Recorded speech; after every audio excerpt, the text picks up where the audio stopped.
On this episode, we're talking about the simplest ways you can manage your money. We're here to talk about bread, lettuce, cheese, dead presidents, green. It's just money, man. It's just money. Hi, welcome to It's Just Money. You've got your doctor, Dr. Matt Anderson, PhD in psychology. your creative, Raul Contreras, filmmaker and designer. and I'm Jared Stafis, an entrepreneur with a master's in personal finance. Ultimately, this podcast is about people and their relationship with money.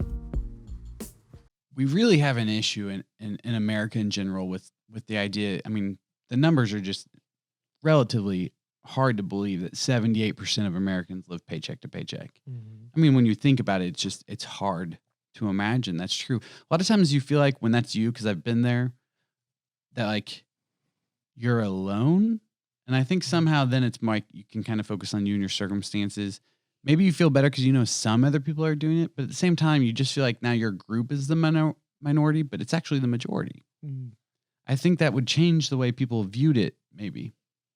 When my wife and I first got married, we were in graduate school. Then I took a year off, and then I went to my PhD and was in there for 6 years. So most, our first 8 years of marriage pretty much were me in graduate school. So, which you don't make a lot of money in graduate school. And so things were pretty tight, and we had 3 kids in that process. And so trying to figure out, and we were like always trying to figure out how to manage money. And, and then early on we made some financial decisions that we regret, particularly taking out student loans to kind of live on because it was so easy, and I justified it with other things, but then having to pay it off. But so we would just try different things. We tried the cash, Dave Ramsey style. We tried all these different ways of doing it, but it always kind of fallen off because they were just too complicated. We kind of somehow kept on like surviving, but it was chaotic in our finances. But then when I heard, actually, I think it was like one of those, like my bank send out, they send out like blogs or whatever. And one of them was how to like budget simply. And it struck me because the biggest thing was, okay, you have your fixed expenses, which is how much paying for mortgage or for rent or whatever, and all your utilities and stuff. That's pretty much the same every month. You know what that is. And you should actually just get 2 checking accounts. So one checking account is for just that, and the other checking account is for your spending, food, entertainment, whatever is going out of that. And so you don't spend the money you need to pay your bills. And so we did that. And that was like brought some kind of order and sanity to our finances, because I can hold a lot of stuff in my head, but my wife can't read what's in my head. Surprisingly, I thought it was just floating up there, and so trying to figure out over time, like, how do we do this simply together? About 50% should be your expenses, like your fixed expenses, like, bills and rent or mortgage and all those fixed things. And then about 30% should be about your spending. You should ideally be saving 20. And some of that could be, extra payments towards debt and stuff. Well, and I love that too, because that supports, we went over already, the people who actually got rich. Oh, right. They saved at least 20%. The frugal savers. I mean, that really supports the frugal saver who can make it there, mm-hmm. who can get ahead. Right. And so, in that sense, it was simplified, and then of course I made it more complicated because Excel exists. Well, actually, how I did it was my bank I could open up almost endless amounts of savings accounts online. And then you had a savings account for everything. Uh-huh. Oh gosh. And then I had automatic transfers. Nightmare. I had an automatic transfer happening from where my check was deposited. So the day after my check was deposited, it would split it out. I could just see all these little deposits. 50 cents here, $1 here. Oh, your poor wife. Well, that actually was helpful, because then instead of like trying to track things, it's like, so when you spent it, you took it out of, it was kind of like the envelope system, but digitally. Mm-hmm. As in the accountant in you is freaking out. But it's what I have a budget for in Excel. That's what we do. So we transitioned from that, which allowed us to do that, to we use Mint now to kind of manage it digitally. It's a great tip. How do we make frugality sexy? That's the real question. Probably get different hosts. Well, there's a whole Cha-ching. movement already about people trying to make frugality, the whole FIRE thing or retire early. So there's a subculture out there of it. Well, I mean, if there's a subculture, then it's less sexy, right? They already ruined it. They already ruined it. They labeled it. That's the problem. Easiest as in like you forget you even did this was like, just a simple 401k. Like, and I didn't realize until recently that when I was signing up for it initially at my job, I checked the box that raise it 1% every year. And so now that I've been at my job for 5 years, I'm kind of like, holy crap. It makes a huge difference. Right. Not to mention their match. Right. And so, I mean, that was just to me, what I would call a dumb mistake, even though it helped me out, I just forgot about it, and kind of looking on it's kind of cool. Yeah. Some of that was government policy too, that they're really trying to get people to save. The government is. So they actually created rules that when people first sign up, they default in. Because sometimes companies, of course, being companies and trying to increase their profit margins as much as possible, would attract employees by saying, hey, look, we have retirement benefits. But then make it hard to sign them up. So they actually start making rules like you have to sign them up. And then they get that match that way. And then there's stuff like that too. So that's fantastic. I love that. It really reminds me of a story to prep kind of for different ideas. And I called a few people and asked them, hey, what are some money tips? And what did you do to make things simple for you? I called some people who are retired and some younger people. One of the younger people actually shared a very similar story where they just created 2 checking accounts. And that was the most effective thing that they could do. And all of their liabilities came out of one. And then they were kind of choosing how to spend and how much to save out of the other. And that was it. Right. When they finally figured that out, it was really effective. So that was interesting. For sure. My dad's actually was one of the ones I talked to, and his was interesting because he's like, I remember different times, so these numbers don't apply as they do today. But just thinking how would I save this $200 a month? I need everything I have. But at some point, he starts saving $200 a month, and then he realized at the end of the year, he didn't really notice he didn't have the money, which is kind of this 1% thing. You didn't really notice, and so then he was like, well, I guess I'll do $250, and he just kind of kept working it up until it got to pretty significant numbers as, you approach retirement and after years of employment. So kind of like your story. So I think that's a fantastic way to do it, is to start with something smaller and just inch it up. Yeah. And then you actually step back and look at it and you're like, wow, that really works. And you never notice because 2 things are happening at once. You're making more money as you go. So you don't notice that you're saving more because you're making more than you actually contribute to savings. And 2, it just happens. So kind of goes back to your savings account. So I think that both of those are great and actually line up very much so with much of the advice from when I talk to people. For me, I don't know where. I think my wife recently identified me as she made me take some sort of test, some popular book. Now I'm a rebel, apparently. Without a cause? Without a cause. With a lot of causes. Dude, just being frugal is rebellious. Well, yeah, and I was very, and that actually was a very important part of my motivation, which is where I've drawn a lot of meaning, is I've always wanted to be able to do what I wanted, when I wanted, the way I wanted. I'm like a huge team player. I love team. I love being a part of stuff. But there was a movie, and I just remember chuckling, and I was like, I love this line. It was, I think it was called The Gambler with Mark Wahlberg. What's the large? John Goodman. I think I got the right name. The larger guy. I love John Goodman. He's awesome. Yeah. So John Goodman's in there. He's talking to Mark Wahlberg, and he's basically goes, where you need to be, you have to be in the FU position. And so Mark Wahlberg would put him in this position where he didn't have the money to cover stuff. And of course, it creates lots of problems, which is kind of 78% of America, apparently. And he said, you always have to have enough to be in the FU position. You can walk away. You have to be able to walk away. And I feel like that was always a really big part of the rebellious side, is I didn't want to be beholden to a paycheck. It would control me. I remember when we first got married, I actually told my wife, don't marry me if you can't handle me deciding to make less money and and for happiness or for some other motivation. Like that's a thing. And I remember her asking, "What do you mean by less money? what is this number?" She like straight up asked it. And I said, "I don't know. It's the least amount I could imagine making at the time. Like I'd almost have to work less." And I was like, $20,000. And she actually struggled with that. And I was like, okay, I don't know, maybe more than that. That seems likely. I mean, I'm pretty sure minimum wage is going to get me pretty close. Yeah.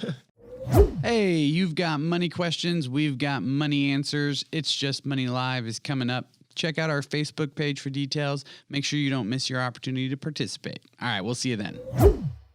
But that was a big part of who I was.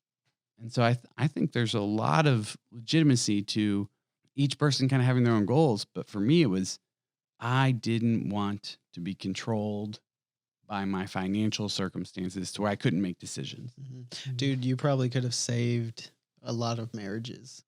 But if everyone asked that question. Well, actually that was my big money, how to simply manage your money. My big tip, learn how to talk about money. Mm-hmm. Learn how to have a conversation with your spouse that's not a fight. Mm-hmm. That includes the topic of money. Because I find so few, and I know this was highly supported in all of my education when I really pursued the industry, was that like relationships and people and money, they just don't even go together. Like husband, wife, sure, share everything, talk about everything. But do you have any, I mean, not that this is wrong, but there's a lot of people who just have to run two different financial lives in their household so their marriage works. And that's a good thing to do if that makes your family work. Right. At least in my opinion. So I think what you're saying is true. There's an aspect to the money talk, right? Because there's always some sort of I don't know what the word is. Could it be infidelity? Like for whoever makes the less of your relationship or whatever the case. You know what I mean? Like in a couple? Yeah, like when whoever makes less money, there's like or spends more of it. And I'm not sure if that's the right word for it, but some sort of like insecurity or something. There's definitely insecurity, especially highly shown with males. Like it's actually like hard for them, right? When their wives make more money, which I was always like, isn't that like the best? Bring on the sugar mama. Oh, but the thing you talked about earlier before we started was when you budget, you don't budget what you're going to spend. You budget what you save first. And then I don't care how much you spend. I want to know that you're saving. You said something like that. Yeah. So very dramatically. Yes. I am very passionate about that. So people always talk about budgets, and I used to make, as we've identified, and I can tell you everywhere I've spent every dime, including when somebody hands me cash, I like go home and log it real quick before I forget. Wow. Despite all of this, I used to make budgets and I don't make them anymore. So my wife and I sit down pretty much just annually at this point for this conversation. And we talk about how much we want to save that year. And then we kind of back figure, like, I mean, at some point you have to accept whether that's legitimate or not. Like, can you achieve that? But really and what we're actually talking about is here are our goals as of today for where we want to get to. And we talk more about the future. Do we really want to retire? Do we want to retire young? Do we want to travel young? Do we ever want to be able to take a few years off? Do we want to have kids? So we kind of have those. So bigger topics, lots of conversation. But when it gets to the budgeting side, we pick how much we want to save. And then we have the rest. So then about every couple of months, we'll sit down and we just review our spending. And we make sure we're on track for the amount we've saved and the amount we've spent are going to like work out that we achieve the saving. Mm-hmm. I don't care anymore where we spend the money. I don't care if we decide to go to too many movies or sign up for too many subscriptions and have music and Netflix and Hulu. But as soon as that starts getting in the way of the savings goal, which is the only one I care about, that's when we will sit down like, all right, what are we willing to sacrifice? Mm-hmm. So to me, the whole conversation is really goes back to what you said, just having your goals clear and having meaning to those goals, deciding how much you're going to save to achieve those goals, and then how you spend your money, who cares? So for me, what I'm taking away from this conversation is, kind of blew some of my categories, was really thinking for the budget, the goal is the savings. So I don't know. I just hadn't really thought about it that way, Jared. So that kind of stood out for me. It's like, okay, if the savings is what helps me achieve my goals, then that's really that's the most important part of the budget. Yeah. The only part that matters. Yeah. Which, we're still tracking everything to make sure it works and stuff, but to really focus on, okay, as long as the savings isn't affected, we're good. Yeah. I mean, that's when you have to start introducing the sub budgeting. Right. When you're not achieving the goal, like where can we take from? Mm-hmm. So it's nice that's why I still log everything. Everything gets you have all the data. It gets logged so that we can go back and then go, looks like the easiest spot is to cut back going out to eat. Mm-hmm. And so we've had to do that a few times. So in theory, we're not so much budgeting as looking at the data and then making a data-driven decision. Mm-hmm. It's not emotional. We don't just say, if you don't track what you're doing, that's a different problem. So you still have to have an ability to go back and you either need to budget and then make sure it goes with it, or at least log it, or have a good, honestly, credit cards nowadays are awesome at categorizing. So you can still even just go look at it big picture there and say like, oh, we spend a lot on entertainment. Something you mentioned, I think that gets to the heart of what we're talking about also is like, as we're talking about relationships, and talking about money with each other, I think the more important thing is even if you're not in a relationship, you find somebody to hold you accountable. Mm-hmm. That's good. Maybe find like a money partner, a budget partner or something. And, you can kind of work together in trying to save money. I guess I've always never really thought about it, but there are people I talk to like that. Mm-hmm. That has been very beneficial for me. Mm-hmm. Yeah. Mentors of sort, and sometimes just peers. Yeah, I think that would help me a lot more, but sometimes it's out of sight, out of mind. But the more you talk about that thing, the more it's kind of cool within your group or within, you and somebody else. Then absolutely. And inherently knowing that people like money is a taboo subject, it's like, how do you broach the subject with your bro the first time? Hey, bro, we talk about money together. Oh my God. You would just First off, you called me bro. Secondly, you want to talk about money? This is over. No, you knew bro, right? You start the conversation. So I was saving the other day. You just need to listen to It's Just Money more. So you can have more conversations about money. We are here to have it. So my probably biggest takeaway is I think I've really always thought, I don't think I've actually, even though I've really, I think, been part of the education and been a part of a lot of conversation about this, I don't think I've ever actually tied. I always thought, if you're future oriented enough that it would work, but it's really not. And if you're like, okay, well, if it's not that, then it's goal oriented. You have to have a goal, and that's really not that either. It's the meaning is the key to me. Is more clear now. It's more clear to me that I was subtly working with somebody and I was trying to help them achieve their goals, that I would focus a lot on that, and that would help get them to where they need to be. And then I would try to start weaving that into their kind of sub narrative and story to themselves and try to bring that out where, ideally they say it and kind of attach it to it. And then I think they would be better at achieving those goals. And so, I think I'm going to start applying that even more when I just think about business owners and working with them on a daily basis. And maybe I do it naturally a little bit and I just never noticed. But that really stood out to me as like a concrete thing I should be considering as I work with people. Get off your phone, Raul.